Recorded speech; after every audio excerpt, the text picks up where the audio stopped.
Good to see everybody. Appreciate everybody being here. Good practice, beautiful day, and we're excited to get ready for a very tough matchup up in New York at MetLife against the Giants. Very well coached team, very talented team, obviously very successful team, 4-1. So we're looking forward to it. It'll be a big challenge for us. What questions you have?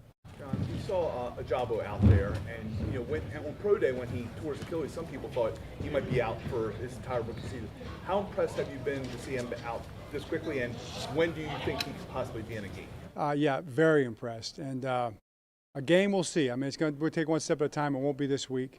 But he said October. I remember he told me October, and I might have mentioned that to you guys early on, and here he is practicing in October. So very impressed. A great job by Adrian Dixon and the training staff in there and the weight staff led by Steve Saunders, helping him get back. He just has done a great job, and we'll see how. Today was just the first step. We'll see how he responds. John, I remember, I think you told the serious guys that when he was in here, he still had some of those beach legs. Are those gone? Are the football legs back under? The football legs, yeah, the beach legs. The football legs are back, and I have been paying attention to that.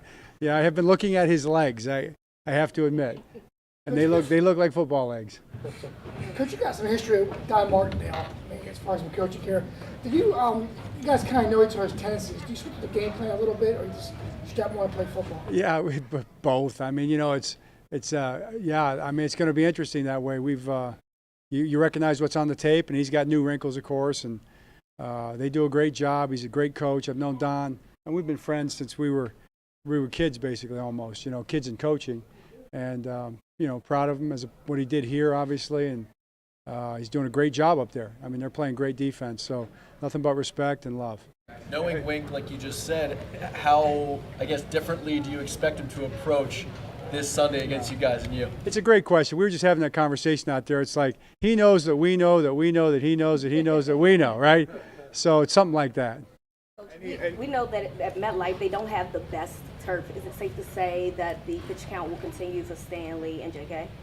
Man, you're tying a lot of lines, a lot of dots together. I can't follow that quite as well, but I'm sure that it'll continue to grow, and we'll just see what it does. Speaking about the turf, do you have any? I mean, you spoke about it after that first game. Do you have any concerns playing on that this Sunday? I can't be thinking about that. All of our guys, we're just going to go out there and play. I'm sure they'll have it in great shape, and we've got to make sure that we're in great shape and we're ready to play.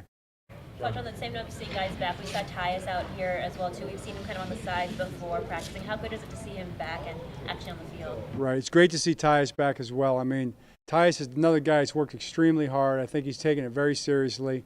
I mean, man, he's been involved with every aspect of his rehab. And I just think he's done a great job. He's really strong, and he looks good. So just kind of get him going with the football, and we'll see where we're at.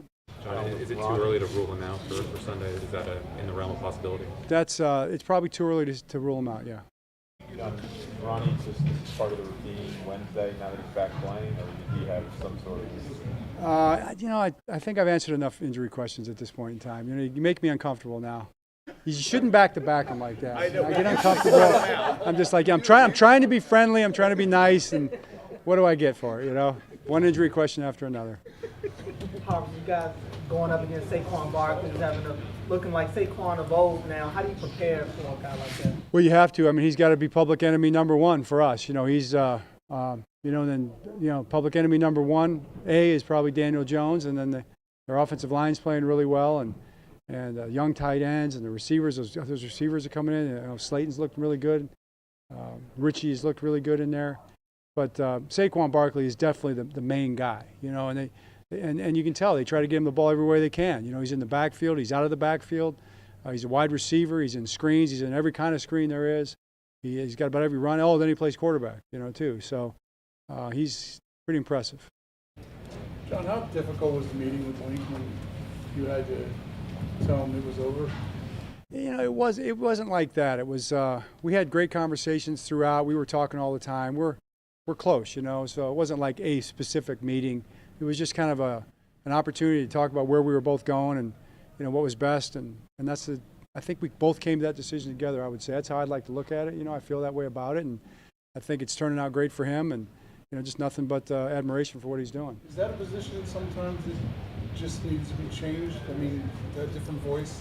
I don't know. It's probably, I don't really have any like thoughts on it right now. I'm just trying to figure out a way to gain a yard against them and get a stop against their offense really right now. Do you have any over/under on the amount of blitzes that you'll face this week? Yeah, you know, I mean, he's gonna do whatever's best, you know, just like they all do. And you know, I mean, Coach Dayball's amazing game planner and schemer on offense. You know, he's getting a lot of big plays out of that offense. So it's a well coached team. I talked to you before about Lamar Jackson playing well against the blitz this year. How have you seen his progression this year, specifically playing against the blitz? Well, it's been good. I mean, you guys have seen it play. I probably would say what you guys would say. I mean, he's made progress. You know, he's improved in that area. But not just him. We all have. You know, and then the game is always moving. It's always a moving target. It's not the blitz. There's all kind of different blitzes. There's all kind of different iterations that you come up with. You have an answer, then they come up with an answer. I think it's way more complicated than chess. I mean, I don't know. I'm not a good chess player. I'd like to be. Who's got time for that, you know? But you know, chess is like one-dimensional, right? I mean, football is multi-dimensional. Then you got personalities involved, and it's moving really fast out there, you know. And you know, it's not, you don't just trade moves either. You know, sometimes you get 3-4 moves in a row, you know, and sometimes your knight's got a bad knee or something, you know. That doesn't seem right. So it's just a crazy, exciting, you know, operation trying to figure all that stuff out. And I think Lamar's done a great job with the blitz aspect of it. You never played with John Herschel. Oh, gosh, can you imagine? Can you imagine how fast that would be over? You know, moving from Wink to Mike, obviously, you know, you talk to people and they say it's too early, like too late in the stage of football to reinvent anything. You know, there's no way to kind of change things that dramatically at this point in how football's going. Is it reinvigorating to you to have someone come in with new ideas and try fresh things and you just kind of learn about the game like that all over again? You know, we do that every year anyway. You know, it's like, I mean, you know, it's, you know, when you've got, you know, when you give carryover, you're still reinvigorating. You're not just throwing the same playbook out there. I mean, you just can't do that in this league and last. So I think we do that every single year. We do it every week, really, in all honesty. We're always researching plays from around college football and around pro football, all three phases. That's just part of it. So I think it kind of is just what makes coaching exciting, you know, in this sport. Okay, Coach. Patrick Queen. This is going to be the last one, guys. Patrick Queen said he wanted to make a jump in year 3. He's done it at every level in his career, high school, college. Have you seen him make a jump through 5 games this season, and how so? Yeah, I would say yes. You know, I think he's done a really good job. He just wants to be good so bad. You know, that's so important to him. And sometimes, you know, our greatest strengths are our greatest weaknesses, you know. And sometimes he's just, you know, I tell him all the time, I say, take a deep breath, you know. Take a deep breath and, you know, see what the play is and then go make the tackle.